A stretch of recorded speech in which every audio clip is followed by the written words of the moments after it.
Hello friends, स्वागत है आपका मेरे यूट्यूब चैनल में। आज हम लोग पढ़ने वाले हैं हिंदी व्याकरण से संज्ञा, जो आपके सभी परीक्षाओं और कक्षाओं के लिए महत्वपूर्ण टॉपिक रहने वाला है। तो चलिए पढ़ना शुरू करते हैं, वीडियो शुरू करते हैं। चैनल को सब्सक्राइब कीजिएगा और ज़्यादा से ज़्यादा इसको शेयर करना है। तो सबसे पहले यहाँ पर है परिभाषा, संज्ञा की परिभाषा।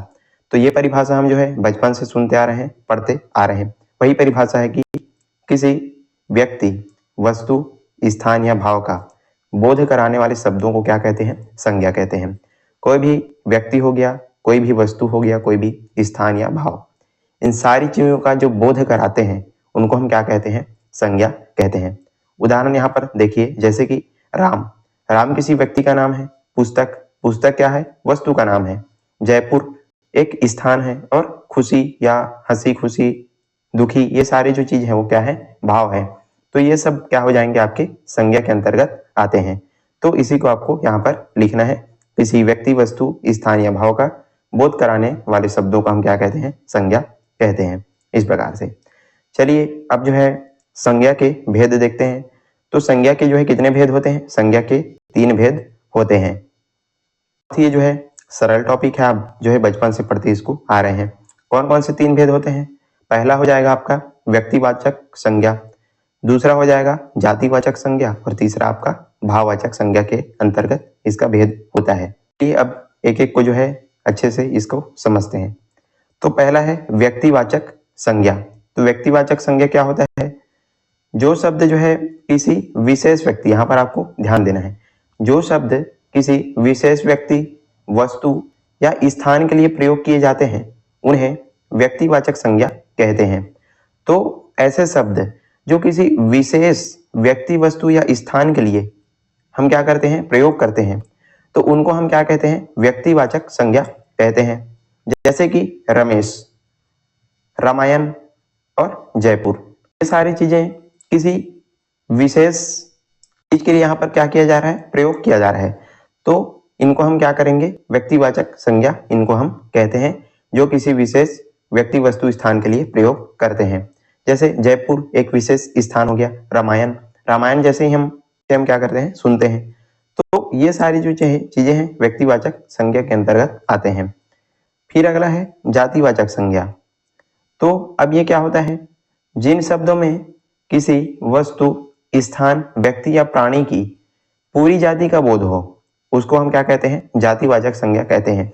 जिन शब्दों से, यहाँ पर आपको समझना है, किसी व्यक्ति, वस्तु, स्थान या प्राणी के पूरा जो जाति है, पूरा उसका जाति का बोध होता है, उसको हम क्या कहते हैं?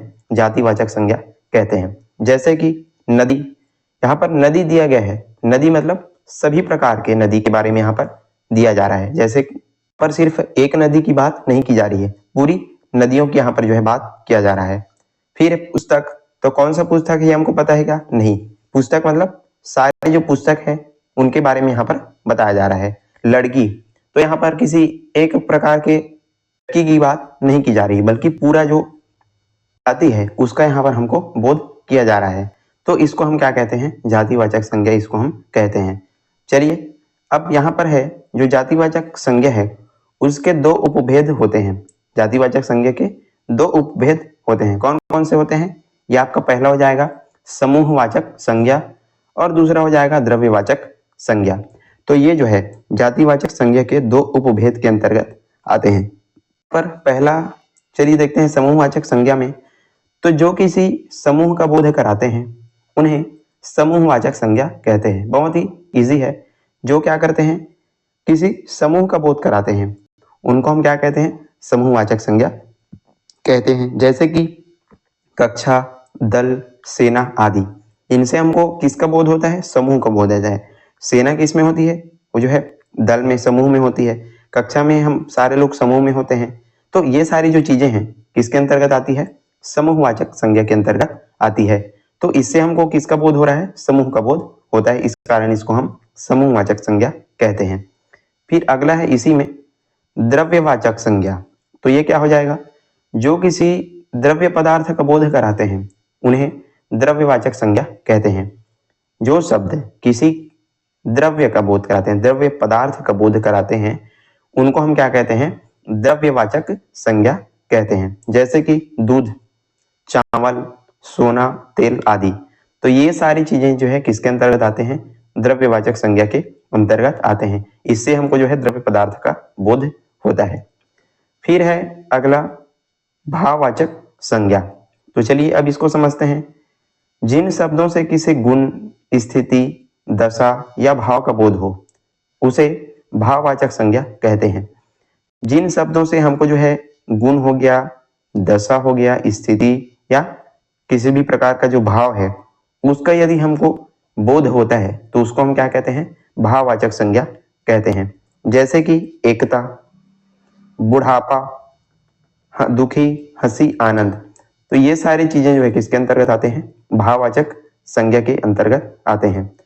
और इसके बाद आप देखिए यहाँ पर जो है भाववाचक संज्ञा की रचना इसको दिया गया है। जैसे कि मानव, इसका क्या हो जाएगा? मानवता। स्त्री का स्त्रीत्व, मित्र का मित्रता, पशु का पशुता, सुंदर का सुंदरता।